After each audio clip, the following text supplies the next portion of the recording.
Dictation start होगी 3 second बाद। महोदय, पर्यावरण से तात्पर्य किसी एक व्यक्ति के परिवेश से नहीं, वरन व्यक्ति के, समाज के, राष्ट्र के और इस सारी पृथ्वी के ही परिवेश से है, जिसका प्रभाव व्यक्ति, समाज, राष्ट्र और सारे विश्व पर पड़ता है। पर्यावरण से तात्पर्य पेड़ पौधों, नदी, पहाड़ या किसी तंत्र विशेष से नहीं, वरन उस समग्र वास्तविकता से है जिस पर मानव मात्र का अस्तित्व और उसका संपूर्ण आध्यात्मिक एवं भौतिक विकास निर्भर है। अस्तित्व केवल शारीरिक स्वास्थ्य ही नहीं, मानसिक भी है। स्वस्थ शरीर में स्वस्थ मन ही अच्छे स्वास्थ्य की परिभाषा है। शारीरिक स्वास्थ्य हमारे आहार पर निर्भर है, जिसका स्रोत इस पृथ्वी का जल, थल, वायुमंडल है। मानसिक स्वास्थ्य भी प्रकारांतर से इन्हीं पर निर्भर है, क्योंकि जैसा खाए अन्न वैसा बने मन।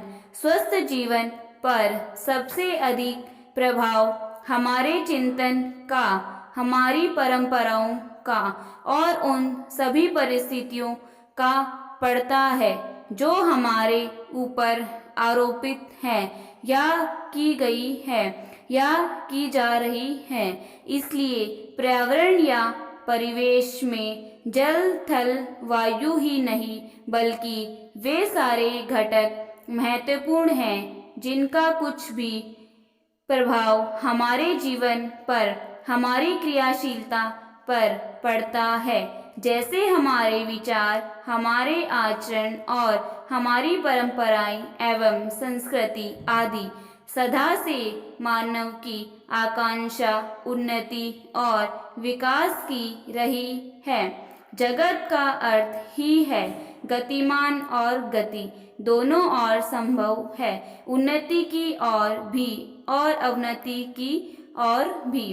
पहली को हम प्रगति कहते हैं, दूसरी को अगति, विगति, अधोगति या दुर्गति कह सकते हैं। वास्तव में मनुष्य ऐसी जटिल प्राणी है जिसमें अनेक विरोधाभासी और असंगत प्रतीत होने वाली प्रवृत्तियां और प्रतिक्रियाएं होती हैं। वह कानून और व्यवस्था की मांग करता है, किंतु चलचित्र, दूरदर्शन आदि में स्वतः भड़की हिंसा या खेलों में युक्तिपूर्वक की गई हिंसा अथवा अनीति से मंत्रमुग्ध भी हो जाता है। मनुष्य अपनी ही जाति या वर्ग के व्यक्तियों के प्रति प्राय बहुत अधिक प्रतिद्वंदी होता है, किंतु कोई बाहरी खतरा उपस्थित होने पर उनके प्रति हद से ज़्यादा सहयोगी बन जाता है।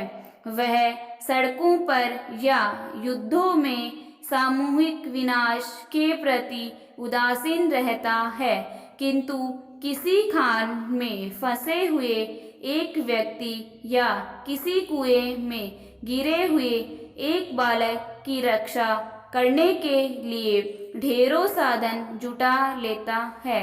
कुछ विद्वान कहते हैं कि मनुष्य बंदर की संतान हो या न हो, किंतु उसमें खालिस बंदर की द्वैत प्रकृति प्राय ही होती है।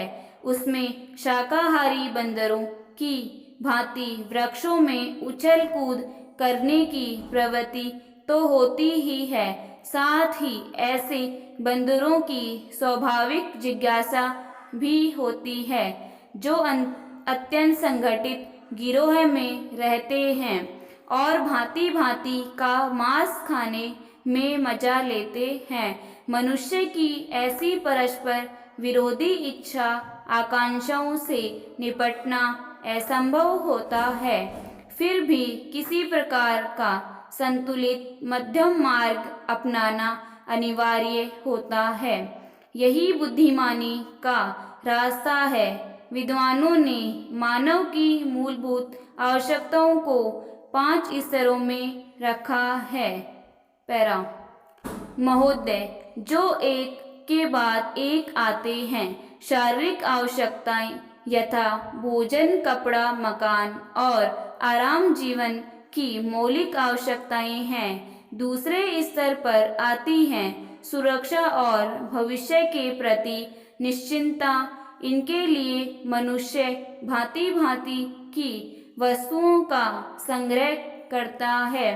फिर है सामाजिक आवश्यकताएं, जैसे अपने परिवार के भीतर और फिर बाहर से दूसरे लोगों से अच्छे संबंध बनाए रखने के लिए सामाजिक, आर्थिक, राजनीतिक और मनोरंजनात्मक संगठन बनाना। चौथे स्तर पर है अहम संबंधी आवश्यकताएं, जैसे आत्मसम्मान, आत्मविश्वास और आत्मतुष्टि आदि।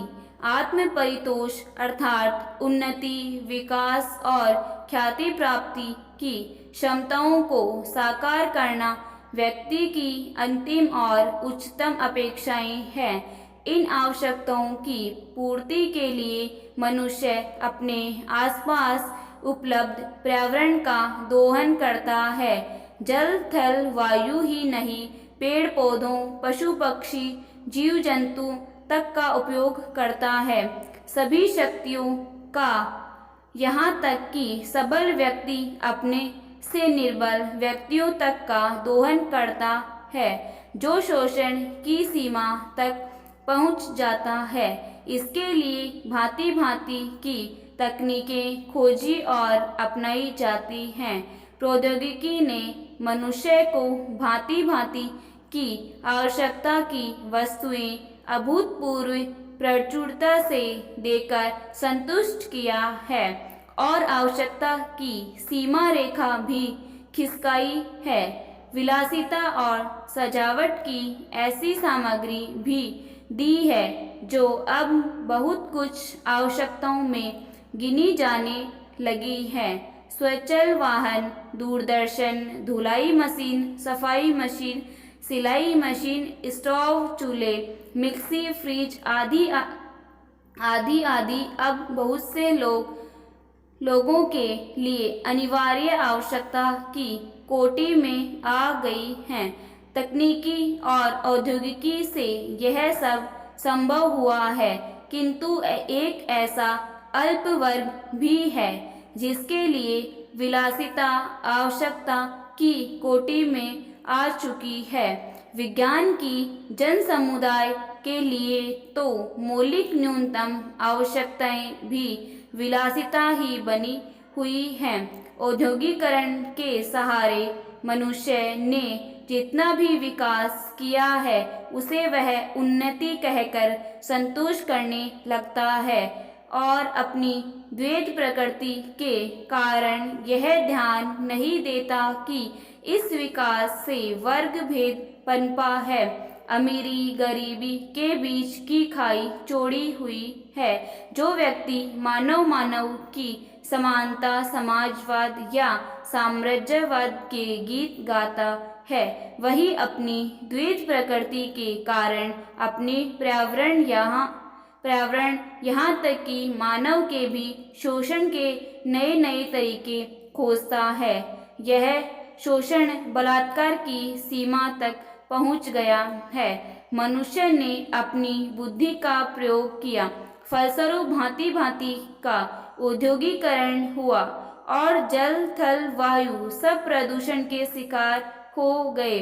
जितना ही अधिक विकास हुआ उतना ही अधिक विनाश हुआ। प्राकृतिक संपदा का भीषण ह्रास हुआ। व्यापक वन विनाश से भूमि बंजर और मरुस्थल बन गई। एक बड़ा हवाई जहाज एक दिन में जितनी ऑक्सीजन खर्च करता है उतनी ऑक्सीजन 17,000 हेक्टेयर वन में तैयार होती है। और वन बचे ही कितने हैं इस उद्योग प्रधान सभ्यता का केंद्र पूंजी है।